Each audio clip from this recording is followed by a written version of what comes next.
Good morning, everybody. Kindly take up your seats. Great seeing everybody here today. Transport Forum, 7 February 2019, hosted by MCLI in Mbombela. We're just waiting for everybody to come in. We know that there's apparently a crash on the Komatipoort Road, so a lot of people will join us a little bit later. Apparently the road is blocked. But gladly, we see a lot of you here already. Also, welcome to everybody looking us on the live stream, broadcasting. Privilege having you online as well.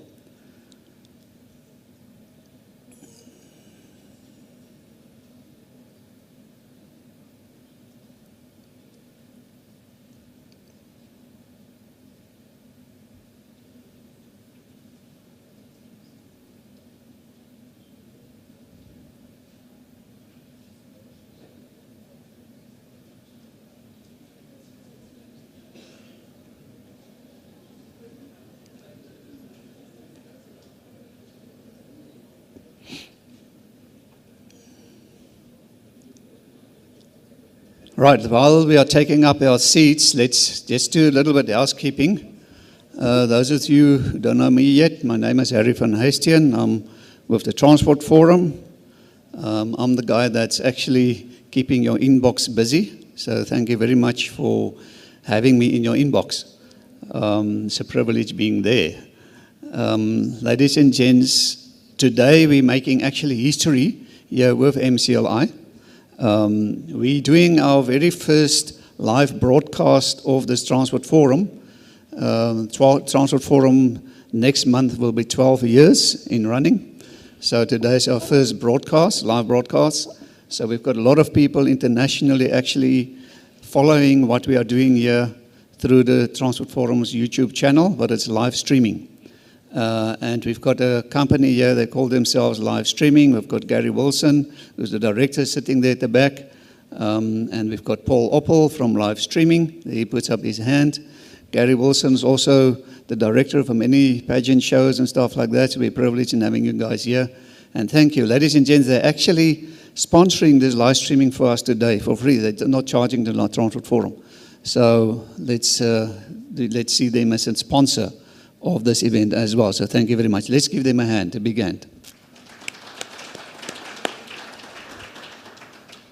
Then some housekeeping. The restrooms, ladies and gents, should you exit that door, you turn right and you move to my right of the side of the building behind the registration desk there. You'll see there's the restrooms. Also that the presentations you see here today, let me scroll down for you. They will be uploaded to the Transport Forum's website. Let's commit by noon tomorrow. You'll be able to download all the presentations. But you will also be able, on the Transport Forum's YouTube channel, you should be able to have a look at the recording we've done today. Will also be on YouTube available. But the presentations, you'll be able to download them from there. And just a little bit, before you can do the downloads, you need to log in on the Transport Forum's website. It's a very simple little screen that you click on sign up. Should you not have an account yet, you sign up, you follow a little registration process, you create your own username and password on the Transport Forum's website. It is that one, transportseek.com. So you click under the users menu, you click on sign up. If you're not there yet, you create your own login credentials, username and password. And then you log in, and then you can go to downloads, and it'll open up a little search engine. And that search engine will look something like that. And you click under category, and you'll see there should be, under categories, you should see today's date, for example. So you scroll down to today's date, and it'll bring up all the presentations. You can download them, and it's all for free. It's all about content provision and networking at the Transport Forum's events. So that's about that. Let's get back to the program, ladies and gents. All content and attendance of our events are for free. So obviously we have important people and companies that's actually making this possible through their sponsorships. Today we're proudly hosted by Barbara Momman from MCLI, Maputo Corridor Logistics Initiative. We've been doing this for quite a number of years. Barbara, thank you very much for all your hard work and hosting us today. Ladies and gents, actually this entire program today is a brainchild. So she's done a lot of work in putting this together, a lot of research. And Barbara, we're looking forward to having you associated with the Transport Forum for still many years to come. Thank you very much for that. And for Trudy as well, always helping us in arranging these events. That's a lot of arrangements going into this. Ladies and gents, then just quick recognition. You can see on your screen there, we've got C-Track. It's the DigiCore group. They're a gold sponsor of this Transport Forum for many years. I just spoken to Ray, the Chief Operating Officer. He's sitting in the audience. He said to me, no, he doesn't want to say a few words. I can just mention it. But it's making all your assets visible, fleet management, and so on, ladies and gents. Very important. If you've not spoken to Ray yet, you should go there and talk to him. Ray, where are you? Can you just quickly stand up? There's Ray. Just stand. There's Ray. C-Track, ladies and gents. Should you need your assets to be visible, please talk to Ray, Chief Operating Officer of C-Track. We've got Railways Africa magazine, Philippa and her team, all about rail infrastructure. If you're not subscribing to them, ladies and gents, you're missing out seriously. Oricon, is there somebody from Oricon perhaps? Nobody from Oricon today. Ladies and gents, they're 3 years now a gold sponsor with the Transport Forum, consulting engineers. We've got VIX Technology. They're all about actually monitoring and then automatic fare collection and so on. So if in your area you haven't got proper fare collection systems, monitoring what's going on in your operations in terms of public transport and so on, VIX is definitely the company to talk to. We've got Kulula Work. Kulula, well, making it corporate travel much easier. So if you go on a Transport Forum website, ladies and gentlemen, click on that Kulula Work logo and you will find beautiful ways how to actually make corporate travel much more convenient and easier for yourself. We've got Brand Source, communication specialists, and obviously on the website you can read more about Brand Source. It's Jody Hake and her team. We've got the Transnet Center of Systems Engineering. Paul, are you here yet? Paul, not here yet. I know he's coming. But they, obviously, the WITS Transnet Center of Systems Engineering, ladies and gentlemen, doing a lot of work in terms of research and systems design thinking and systems development. And then, obviously, we've got SARS and the Swaziland Revenue Authority. We've got the Mozambican Revenue Authority and the Ethics Institute also sponsoring this event. So let's give all the sponsors a big hand. Thank you very much.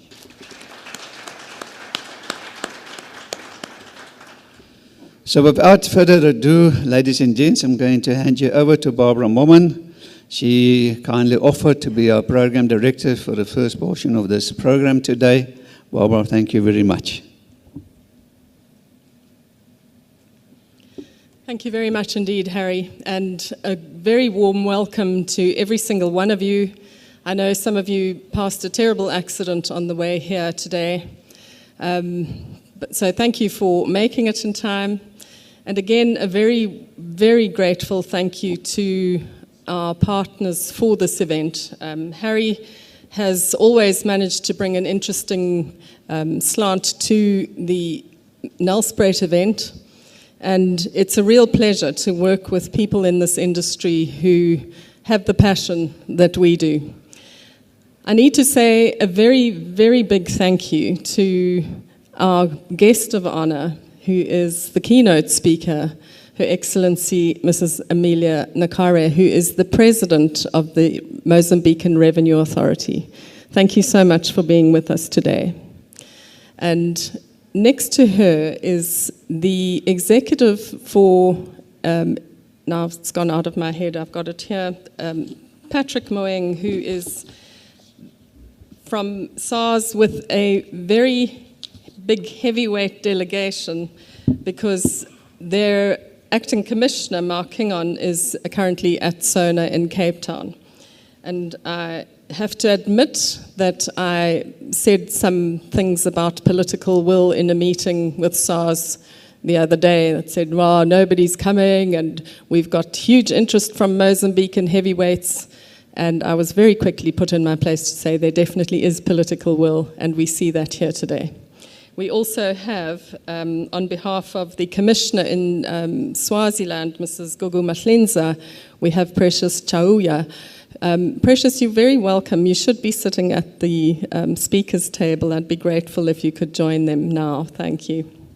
The Commissioner is on her way back from the US, and apparently there were flight problems, so she would have just made it, and now she's only just not going to make it. So Patrick is Executive of Customs Investigations and is representing the Acting Commissioner today. A phrase that caught my attention from a speech by David Luna, who is one of the directors of the Bureau of International Narcotics and Law Enforcement, was this: the dark side of globalization. And I wondered how much of this dark side is something that we tend to ignore on a daily basis.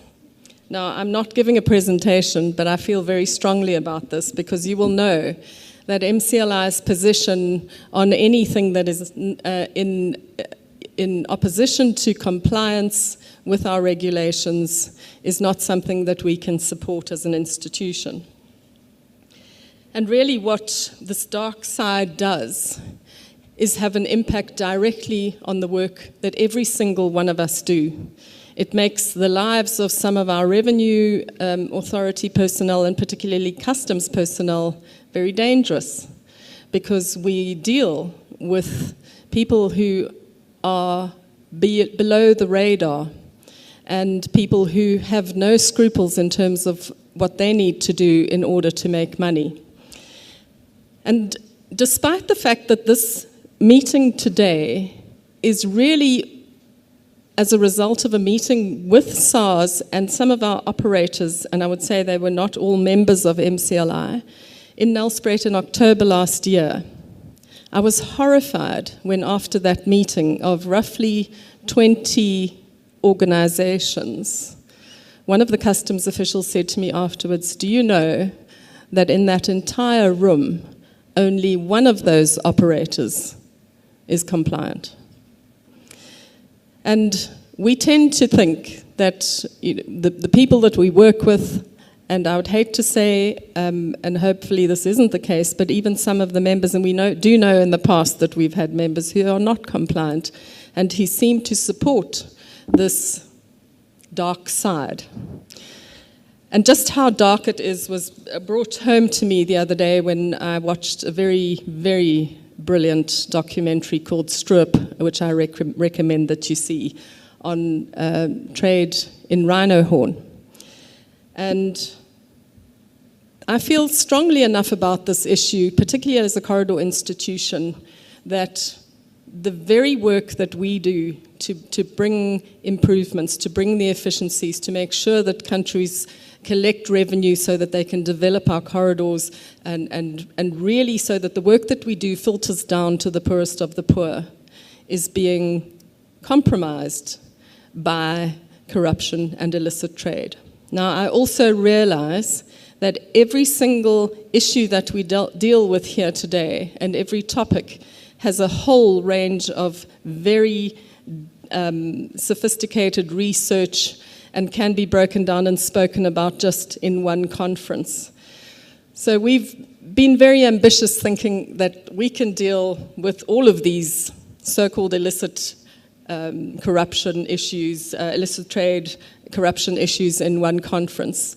But the purpose of this event really is to open your eyes to your bribe that, oh, I had to pay the bribe just to get my truck through the border because it's been sitting there for 3 days, or I just paid the runner because I really couldn't stand to wait in a queue for another 5 hours.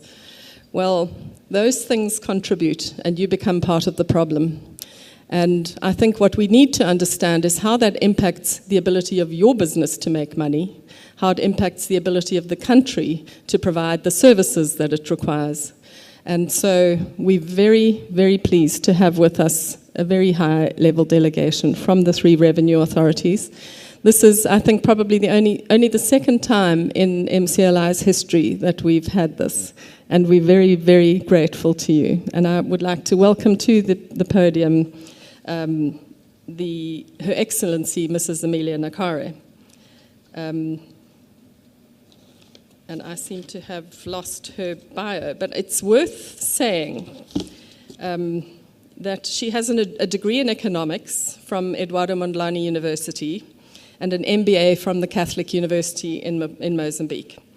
She's held very senior positions in government institutions, including the National Statistics Institute, where she was National Director of Accounts and later Statistics Coordination and Integration.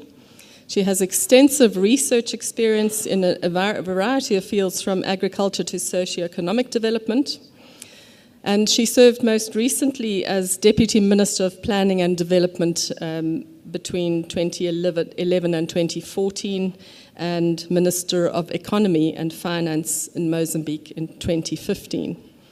And as a result, I think it's been a natural progression that she takes up this position as the President of the Revenue Authority and gives us an understanding of Mozambique's position on this issue. What is the impact of illicit trade on economic growth? Your Excellency.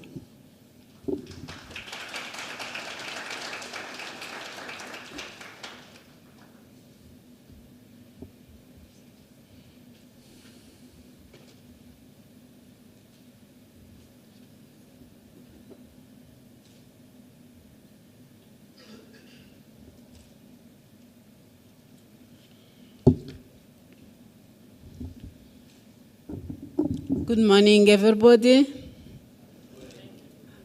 I am thinking that I made a huge mistake because they assured me that it will be a translation here, so my speech will be delivered in Portuguese. So we are sure that there is a translation here. Okay. The second issue is related to this translation, the presentation you can see here. That was the first approach, and we will talk about this presentation here. In my point, there are issues that I would like to raise to make sure that you can understand the background related to illicit trade in my country and all the relationship that it makes with our neighbors. As you know, I am Portuguese-based country, so I will do it in Portuguese, if you don't mind.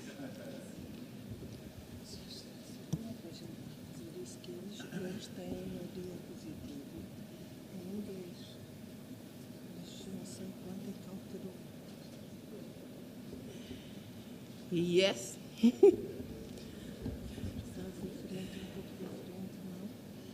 Ver se aumenta o pontos e eu possa falar com eles em inglês. Não sei se Sua Excelência queria me indicar. Sim. Eu vou fazer a parte introdutória em português, consegue traduzir? E depois eu entro para a apresentação. Pode ser?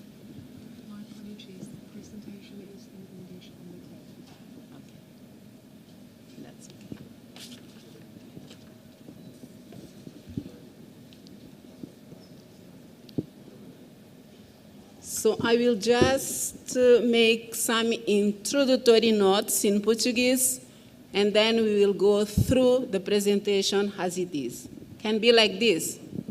It's okay. Excelentíssima Senhora Bárbara Momen, Diretora Executiva da Iniciativa do Corredor Logístico de Maputo, Excelentíssimos Senhores representantes das autoridades tributárias da África do Sul e da Suazilândia, digníssimos representantes do setor privado e da academia, caros convidados, minhas senhoras e meus senhores.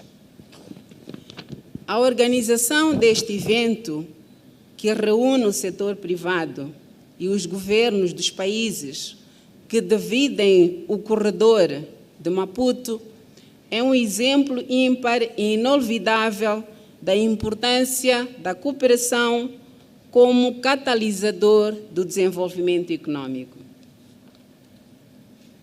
Are you able to translate it? Well, I can try if you give me a break. Okay. I don't know how we're going to do this. If you break and I speak, because it's important that they know what is going on. So let me forget about these introductory issues and we'll go through the presentation.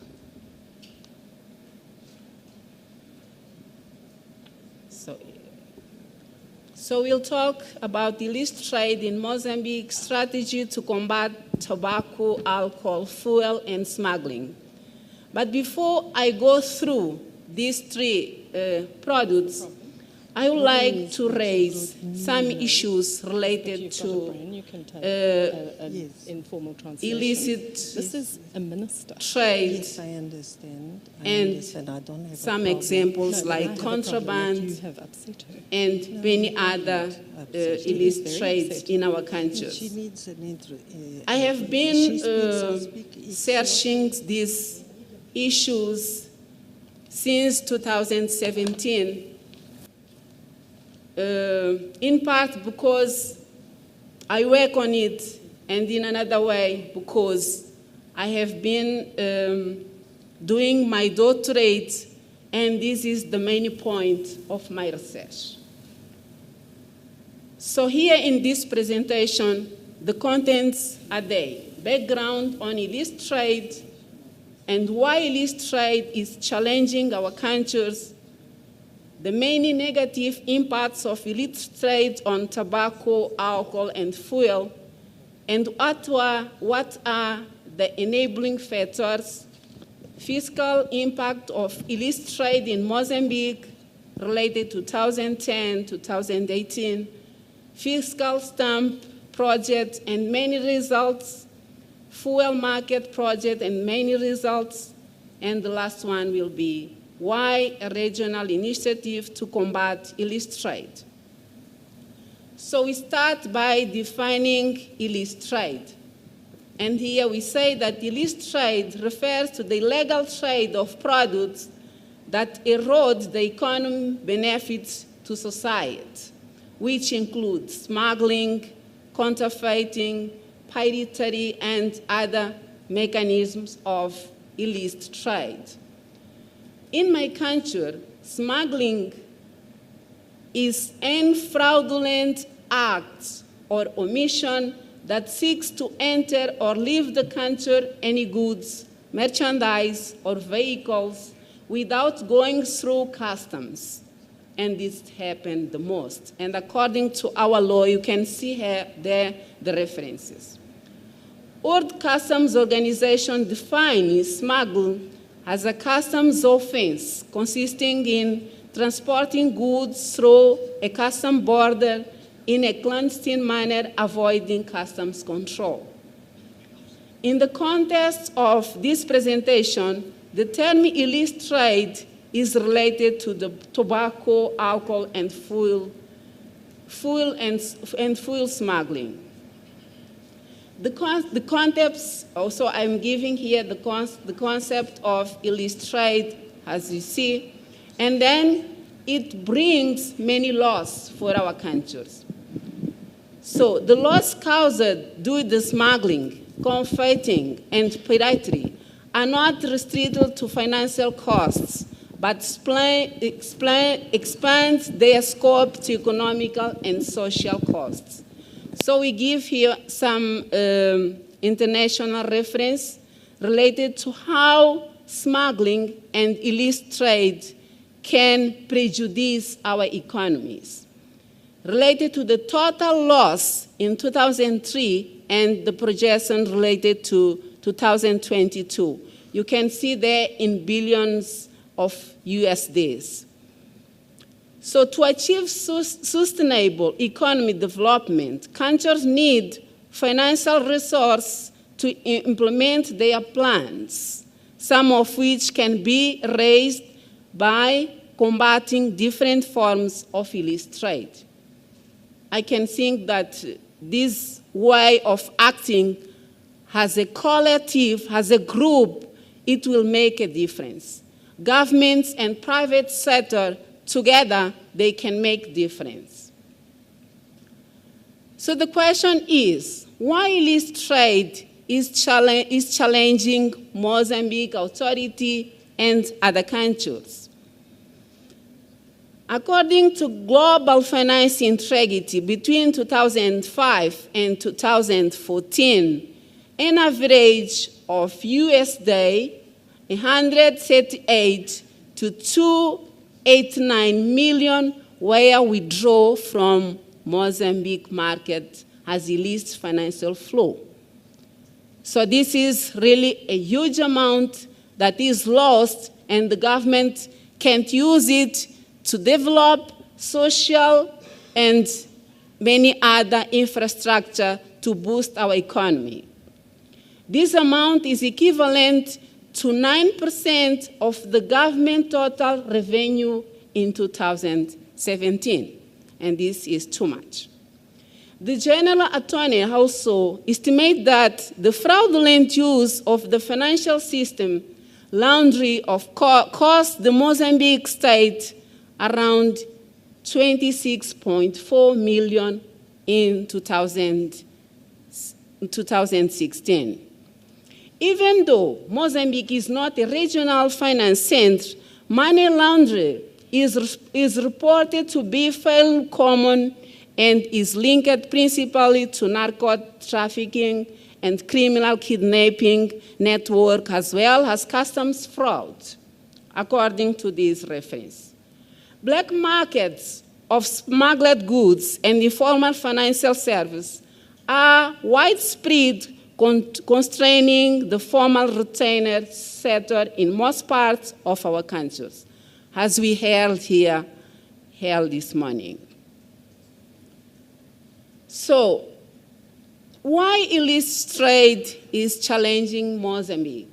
Once again, the first issue is Mozambique serves as a logistic corridor of several countries in the region, as you know. Second, the authorities that intervene in the fight against the anti-illicit financial flow units are still in consolidations. So we have to go fast because they are going very, very fast. Third, there is still a lack of legislations to support criminalization of various forms of illicit trade. So we have a kind of policies that we are taking, but the law can't support us. So we have to go through the laws and make change that can support us in the decision we're making. 4, existence of small-scale FDI in sectors that provide for money laundering. I am giving here some examples like microbanks, exchange officer, retails, and many others. So they are important to make sure that they are according to our laws. 5, existence of natural resources like mineral, fauna, and forest with illegal exploitation. We are losing a lot of money in these sectors. We also talked earlier about corruption. It is another side that we have to fight together, really, to make sure that we can combat corruption at the same time we are combating the illegal trade. We are pointing here some of the negative impacts of illicit trade. So we say that illicit trade affects our economies in multidimensional ways. 1, it destabilizes industries and restricts innovation, legitimates trade and investments. 2nd, reduce government revenues and the capacity of the economy to provide formal jobs. 3rd, it constitutes a danger to the health and safety of consumers.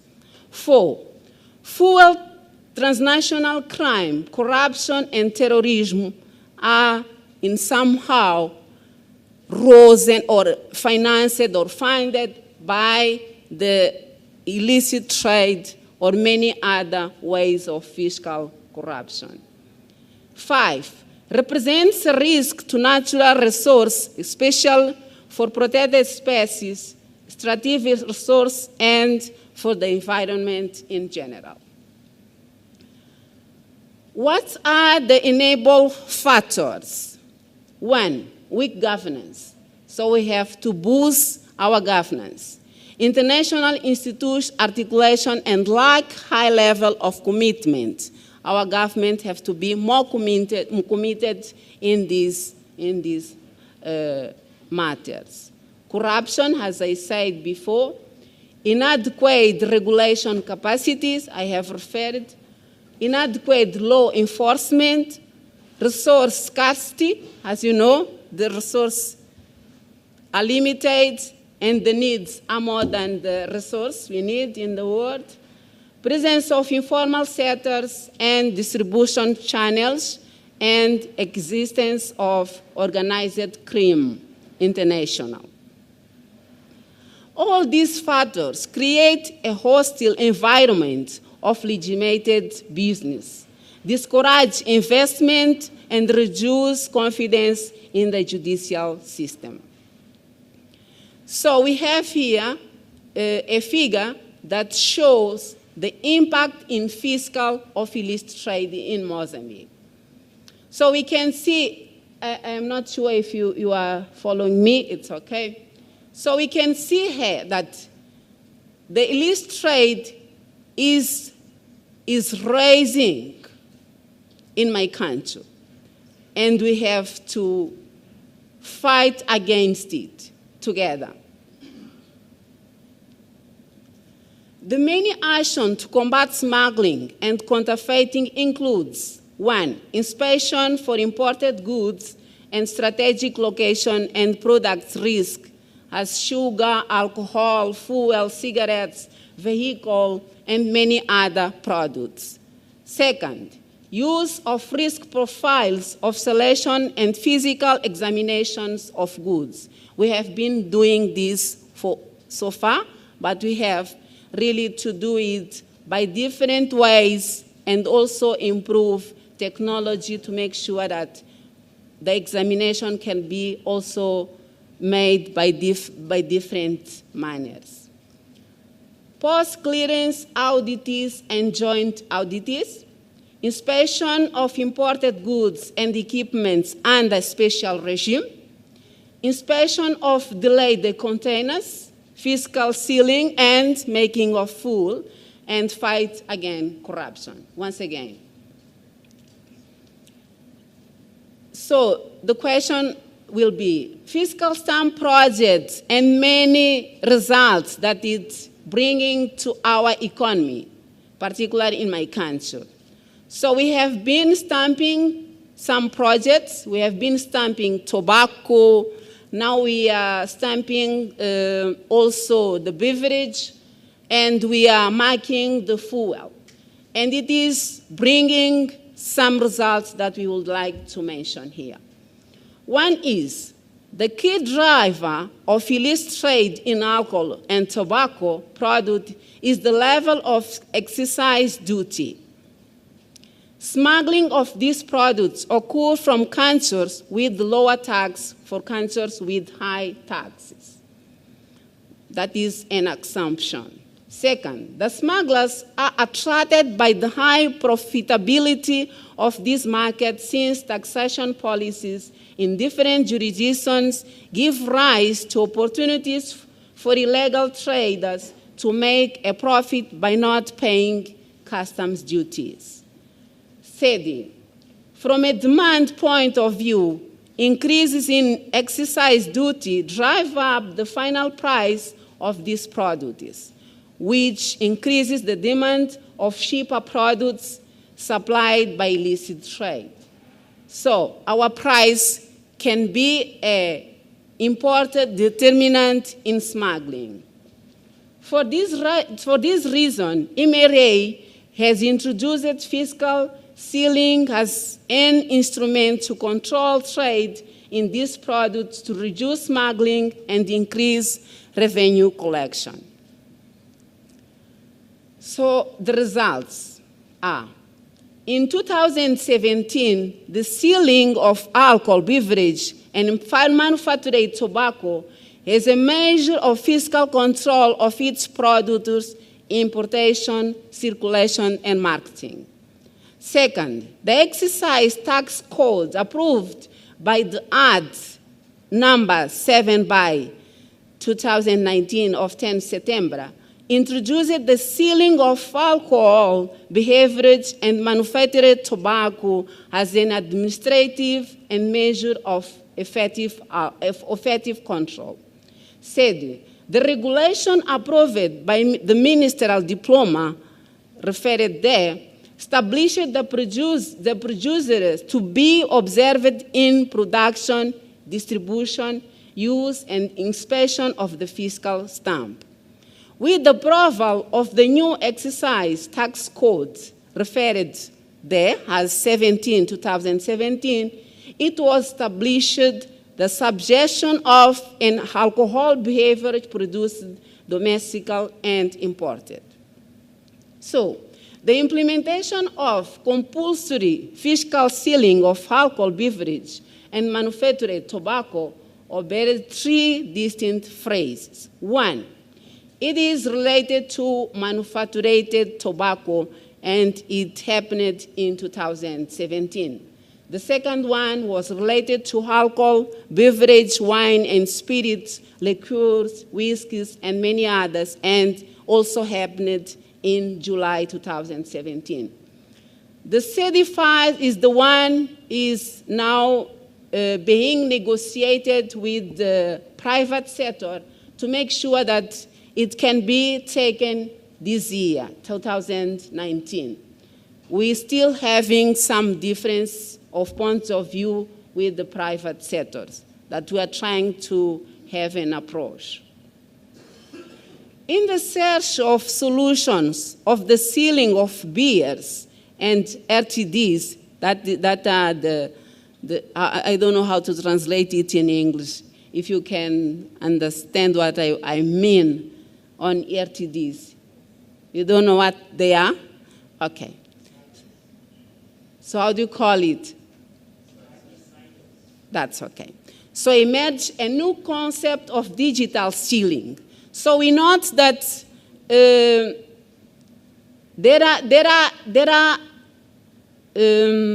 we note that there are problems in the way we are sealing the products, and we have to make changes. So the digital ceilings, that's the actual approach related to the process of sealing beverage related to beer and the other beverage that still have to be sealed. So by December 2018, the following results were obtained. So we say that 160 operators were registered, 536 million stamps were supplied. The exercise of collection in customs grew by 6% and in 2017, and it rose to 32% in 2018. And the contribution to the ceiling was 17 in 2017, and it rose to 24% respectively. So here we have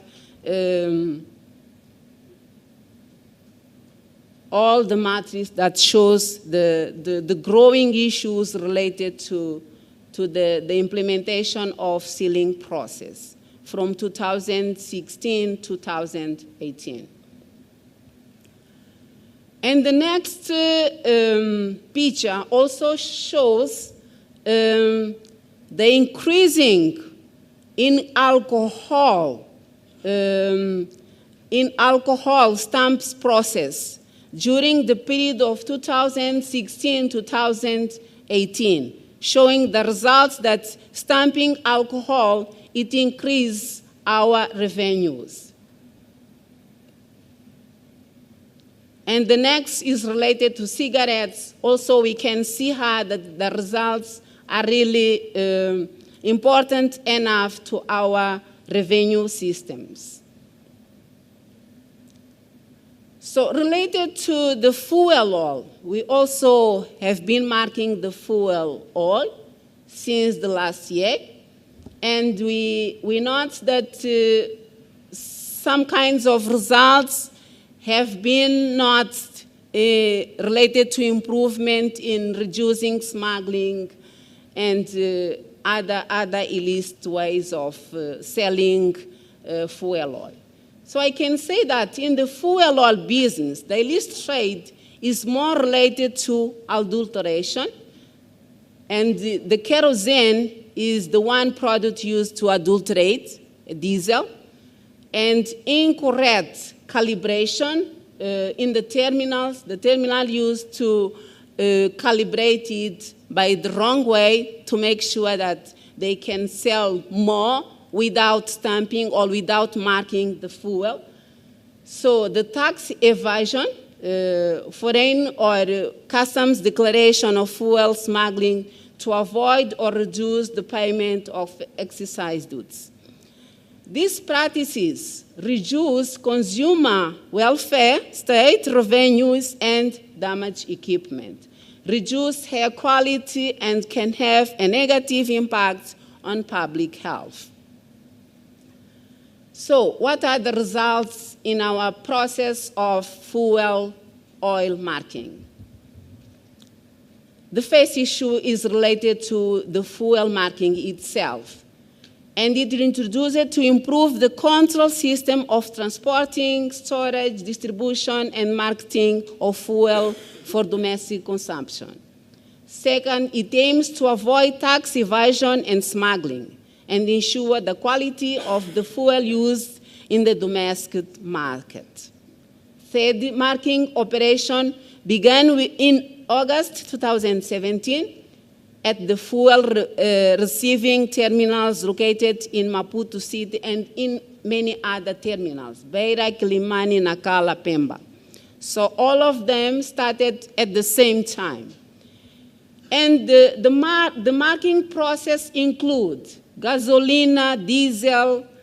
So we have different kinds of diesels here because we have different tax for each kind of diesel. We have diesel for public selling. We have diesel for sectors which have tax incentives. We also have diesel for mega projects. So they have different markers, different kinds of diesels, different markers. So we have also the kerosene itself. The project was implemented in 2 phases. The first phase was marking of fuel. So started in August 2018, and currently only the market fuel is allowed to leave the terminal. The second phase, so we introduced the inspection to make sure if the project itself is making difference related to smuggling and related to fuel oil adulteration.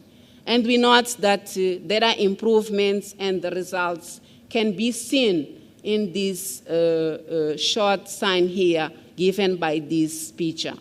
So we can see that in 2007, we have marked 5.2 billion of meticals in fuel, and in 2018, we marked 7.6. So there are increase. Also in taxes collections, we can see the results. So here, we can also show that the results have to be referred as good results, because by 200% in 2018, and the associated duty increased significantly compared to 2017 as a result of the marking process. So, marking of fuel project and many results. We are bringing many other results. We can say that slight increase in volume of declared fuel. We can also that there is a drastic reduction in the sale of paraffin oil, which is used to adulterate the diesel itself. We can also say that then the question, the starting point, the question was, why a regional initiative to combat illicit trade can be held? That is the question. So we wrote here some suggestions. It is nothing new, as you know. We have been doing so far by our governments. But we are just reinforcing that it is necessary to take it ahead. One, due to the complexity and alarming growth of the illicit trade, it requires intergovernmental effort and public-private partnership for a holistic combat strategy. It's what we are trying to start doing now. And the most important issue is that we have to carry on with these initiatives. Second, with the advent of sophisticated technologies such as bitcoins, darknets, and many other, tracing of illicit trade has become more difficult, posing a threat to the security of countries. Third, the globalization of economies has allowed illicit traders to infiltrate all areas of illegitimate economy, as the complexity and size of global value claim make it difficult to detect offenders. 4, illicit trade is the main source of funding for terrorism. 5, illicit trade undermines the progress of any economy due to negative impacts on the various economic and social fields. Many customs authorities do not have the capacity to conduct an investigation of illicit trade by their own, without a platform of cooperation between the customs of the countries concerned. So we have our SADCs, we have to keep cooperating in combating smuggling, in combating illicit trade. The SADC protocols provide for assistance and cooperation in relation to combating illegal acts, including forms of illicit trade and corruption. The effective combat of illicit trade requires coordinated actions through its value chain in the region, with focus on 1, development of trade monitoring approach. 2nd, harmonization of policies. So we have our protocols, we have our ways, memorandums of understandings that have to be taken to make sure that we can combat, we can fight against corruption, we can fight together against illicit trade. So assessing and understanding the implication and cost of illicit trade.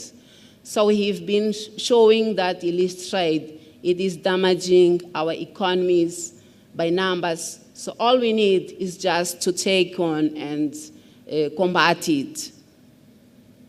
4, care on joint action to combat illicit trade.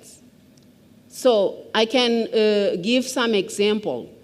We have in Maputo corridor, Rizan Garcia.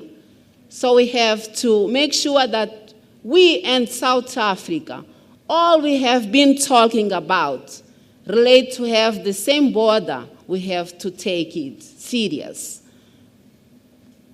Carrying out anti-consumption campaign of illicit products and reinforce of the policy and customs action and accountability offenders. I just wrote here some actions. There are many other issues that we can do as cultures, as a group, as SADCs. Thank you so much.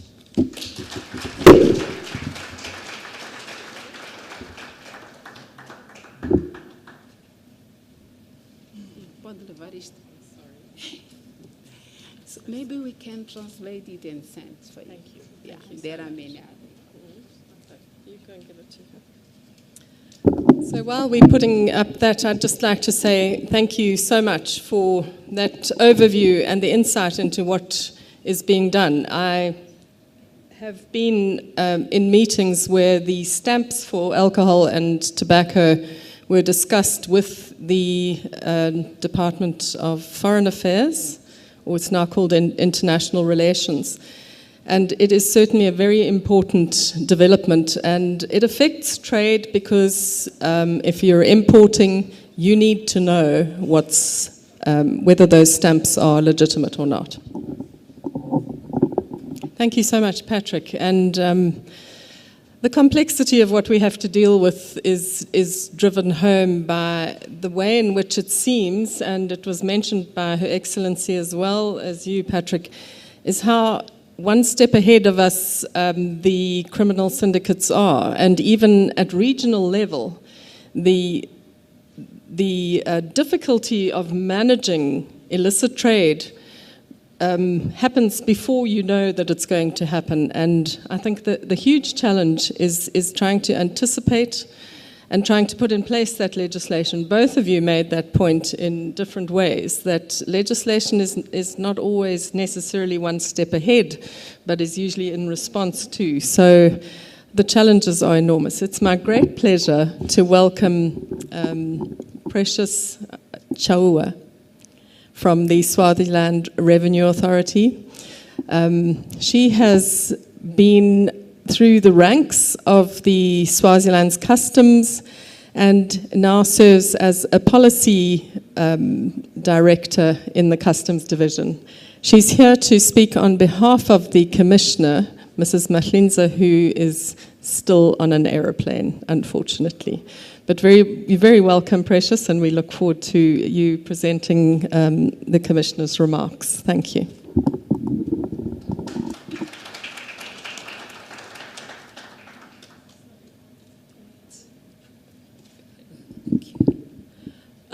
Thank you so much, Barbara.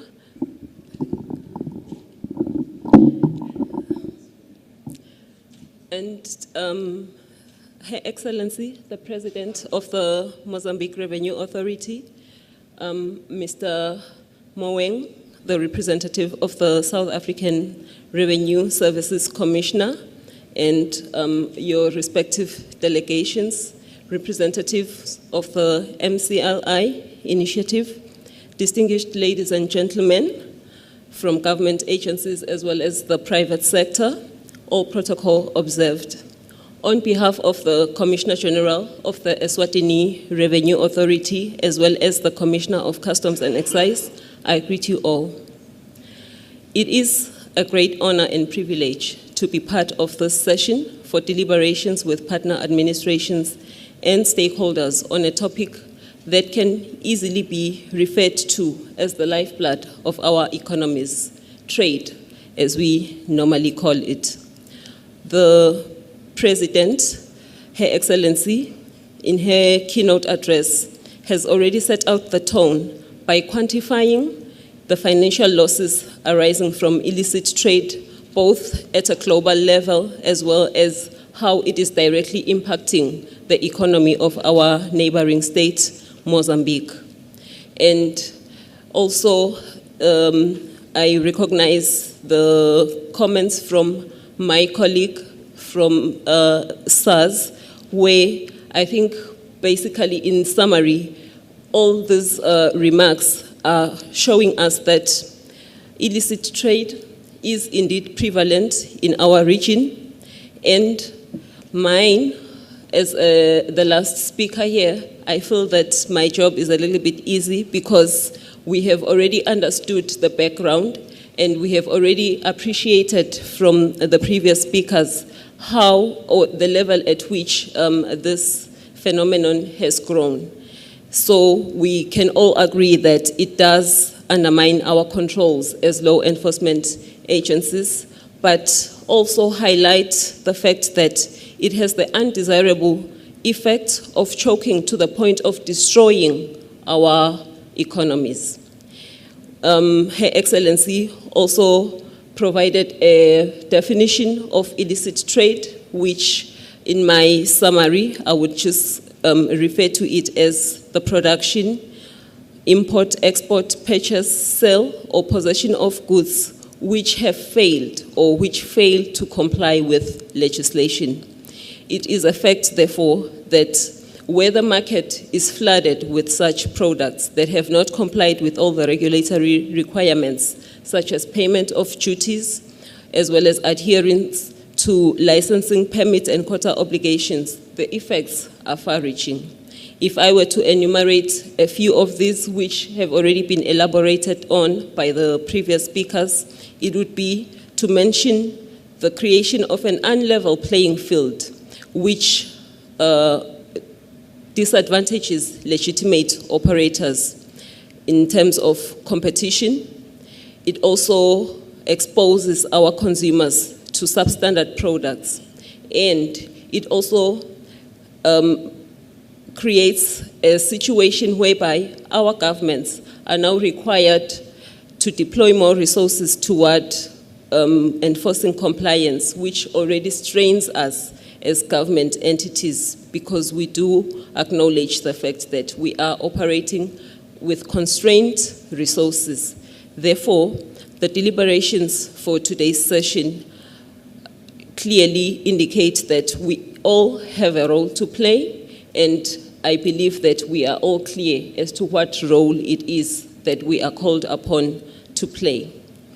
It is therefore appropriate for us to proactively address the challenge as it emerges before we find ourselves operating in economies that have already collapsed. The role for customs is facilitating legitimate trade, and we also control the movement of goods across borders. However, what we are seeing is that the scope of illicit trade and the methods that are applied by the people who are engaged in such practices has advanced enormously. They have organized themselves into cartels, and they collude not only as business operators, but also with our officials. And they also use routes which are clearly not designated points of entry where we would have an opportunity to intervene with the resources that we have in order to bring compliance a little bit to the levels where they are, where it would be acceptable. As such, my colleague from SARS already mentioned that we cannot rely on the traditional way of doing things. So traditional controls are no longer adequate in this instance. Therefore, this is a call for all of us as administrations to not confine ourselves to dealing with this issue from a jurisdictional perspective. I think we are all coming together in terms of saying this needs a regional approach, a collaborative approach, and close cooperation, not only within government agencies, but as the colleagues already mentioned, bringing also trade into the picture, because the business operators are actually the experts in the field. They know what is happening, and there is quite a lot that we can learn from the experiences that they have had. We are, however, still saying, as administrations, we do have an advantage. Mr. Moweng, in his closing section of the speech, he made a quote to say that every dream begins with a dreamer. We are looking at this as an advantage in terms of our collaboration and cooperation, which is underscored by the fact that as administrations, we are, fortunately, not in competition against each other. This, therefore, presents an opportunity for us to synergize our efforts. This means, although they are sitting wherever it is that they are sitting and planning against or trying to find ways to evade the controls that we are putting in place. But because we are working as a collective, which is the call that we are all alluding to in this session today, it means that we will be able to synergize and be able to deliver benefits that will far outweigh the strategies that they are employing or which are being devised by perpetrators of illicit trade. Therefore, we need to collaborate as customs administrations. We need to collaborate as border agencies. We need to cooperate with business. And if we do this, we can significantly improve on the effectiveness of our controls. Ladies and gentlemen, please allow me to conclude by merely making mention or emphasis to points which have already been clearly amplified on by the speakers before me, that to take deliberate collaborative approaches will mean that we need to come up with an overarching regional strategy, which will entail a number of initiatives. We have made mention of the need for legal reforms. We have made mention of the need for us to use electronic and information technology, which will enable us to promptly exchange information and to also support our risk management interventions. We need streamlined processes that will complement each other so that whatever is done on the other side of the border is only reinforced by the receiving member state. In this way, we will find ourselves taking positive strides towards addressing this issue. We do need to conduct the joint enforcements and also realize the cross-cutting areas in the risks that we need to deal with, so that whatever strategy that we come up with or whatever intervention that we come up with is streamlined and it is end-to-end instead of just treating one part of a jurisdiction. We need to also explore ways through which our customs systems can integrate, can become interactive in terms of informing us of the trends and practices that are happening in the area that we are monitoring.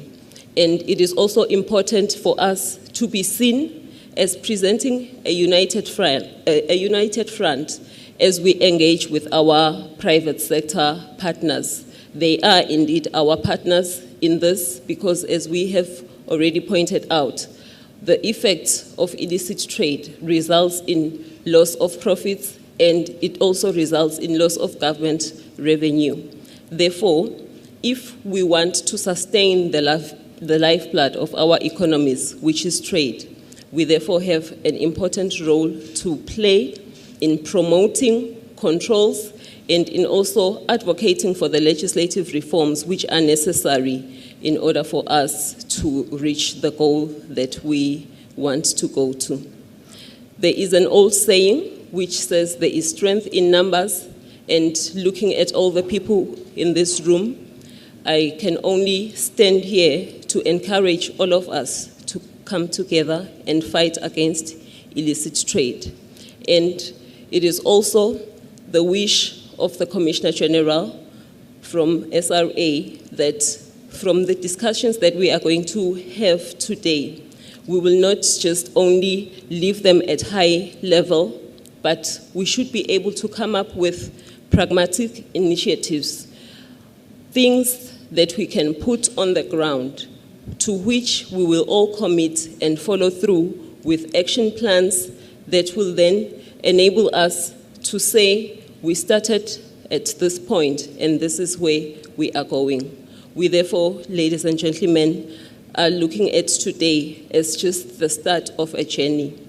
And within the SRA, we have put ourselves a very ambitious strategy and a vision which says we are aiming for 100% voluntary compliance. In this case, I would like us to translate this to 100% voluntary compliance for the region. I thank you all, ladies and gentlemen.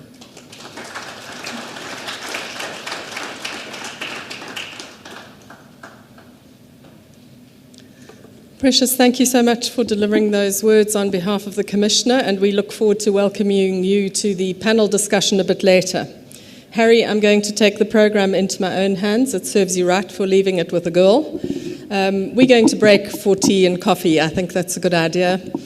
Just another round of applause for our panel this morning and for our guest speaker, the keynote speaker, Her Excellency Mrs. Nakari. Thank you so much. Before you go, could we be back here by 11:45? I know that's a short break, but we need to make up some time, and 11:45 we'll resume. Thank you.